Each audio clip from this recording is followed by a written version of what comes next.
Hello, welcome, bienvenue dans ce nouveau format de mini podcast. Je suis Faiza, coach intuitive, une amoureuse de la vie et passionnée par l'humain. Alors, qu'est-ce que cette histoire de mission de vie dont on entend tant parler autour de nous? Certains le voient comme le Saint Graal. Alors, est-ce que c'est un mythe? C'est bullshit? Une vérité? Un concept inventé par les humains? Alors, je vous partage ici ma vérité, ma compréhension et ma vision. Bien sûr, c'est un débat qui est ouvert, hein. Prenez ici ce qui résonne juste pour vous et qui vous parle. Je ne peux que vous inviter à garder votre esprit ouvert. Nous sommes des âmes incarnées dans un corps d'humains venus expérimenter la vie ici sur Terre. Et je crois que nous sommes venus plus que travailler, boire, manger, dormir. Je crois que nous avons besoin de donner du sens à notre vie, un but et nous sentir utiles. Alors me concernant, enfant, je me demandais souvent: «Mais qu'est-ce que je suis venue foutre ici sur cette terre?» Et cette question ne m'a jamais vraiment lâchée. Comme si que je ne comprenais pas le sens qu'a la vie. Quand j'observais le monde autour de moi, je voyais des personnes qui travaillaient dur pour offrir la meilleure vie à leur famille, à leurs proches. Et ce que j'ai enregistré enfant, c'est qu'il fallait faire des études et travailler dur.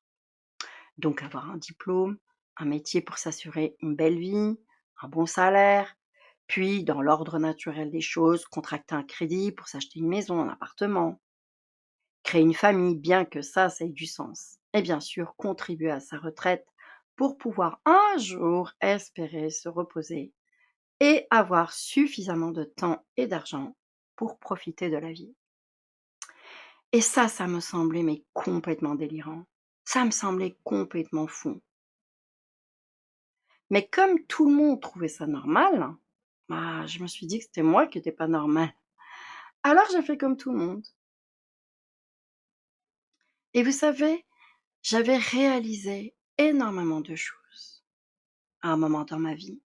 J'avais un bon salaire, un statut social, je m'étais engagée dans un crédit immobilier, je voyageais, j'étais une femme libre. Et pourtant, je gardais quand même ce goût amer en moi. C'était comme si que je passais à côté de quelque chose d'important, d'essentiel.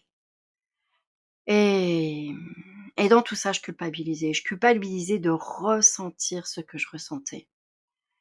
Tant de gens n'avaient pas ce que moi j'avais, alors comment j'osais me sentir aussi angoissée et triste, alors que ma vie vue de l'extérieur, hein, semblait réussie? À l'intérieur, mes amis, à l'intérieur de moi, c'était le tsunami émotionnel. J'avais l'impression de m'éteindre à petit feu. D'ailleurs, j'étais souvent malade. Et cette question est revenue me chercher fort quand j'ai appris le décès du père d'un copain qui est décédé alors qu'il venait, d'être à la retraite à ses 62 ans. Et en résumé, cet homme n'avait fait de sa vie, la majeure partie de son temps, que de travailler dur. Alors il avait un peu profité de sa famille, mais il avait beaucoup travaillé. Et je sais qu'il attendait avec impatience ce moment où il allait enfin pouvoir vivre au bord de la mer.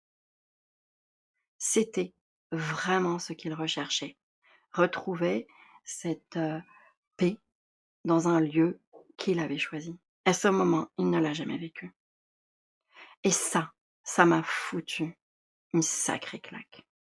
Et là, encore une fois, cette sacrée question est revenue me chercher. Et je me disais: «Non mais c'est pas possible que notre vie se résume à ça». Quand j'ai vu quand j'ai vu cette l'histoire de cet homme et je me disais: «Ce n'est pas ce que le créateur veut pour nous». J'ai une foi inébranlable qu'il veut plus pour nous. Alors j'ai enclenché une recherche, une quête de sens qui a duré longtemps, beaucoup trop longtemps à mon goût. Alors certains l'appellent la mission de vie. Perso, je préfère parler de sens. Je me suis perdue en chemin tant de fois, je me décourageais. Mais comme ce n'est pas possible pour moi de quitter ce monde un jour sans comprendre, sans savoir, alors j'ai persisté. Je cherchais ce truc, ce déclic, tu sais, cet effet waouh! Tu sais, ce truc où tu dis: «Mais bien sûr que c'est ça», tu vois? Donc je suis passée par le développement personnel, je te la fais courte, le développement spirituel et un jour, la lumière s'est allumée. J'ai découvert ce qui donne sens pour moi. Ce qui donne sens pour moi, c'est exprimer ouvertement mes talents, mes dons, contribuer au monde, me sentir utile, oser être authentique, même si ce que je suis déplaît à certains. J'ai osé me choisir et m'autoriser à être cette femme, cette accompagnante, coach et thérapeute. Alors, est-ce que c'est simple de vivre sa mission de vie? Ah, la réponse est non, hein. C'est pas toujours simple. Ça peut l'être, mais ça ne l'est pas toujours. La deuxième question, c'est est-ce que c'est possible? Et la réponse est oui. Pour certaines personnes, leur mission de vie peut être liée à aider les autres, à contribuer à la société, à créer de l'art ou à inspirer les autres. Pour d'autres, ça peut être lié à la recherche de la connaissance, à l'exploration du monde, à la réalisation de soi. Certains peuvent trouver leur mission de vie dans leur carrière, leurs relations interpersonnelles, bref, il y a plein de façons de trouver ça. Écoutez, on peut l'appeler mission de vie ou autre. Pour moi, ce qui compte, c'est de pouvoir créer sa plus belle destinée selon ses propres valeurs et donner du sens à notre existence. Alors, laisse-moi un commentaire, exprime ton point de vue, heu, partage et like si tu as apprécié. On se retrouve bientôt dans un nouvel épisode podcast avec tout mon cœur et ma bienveillance. Faiza, ta coach de vie spirituelle humaine.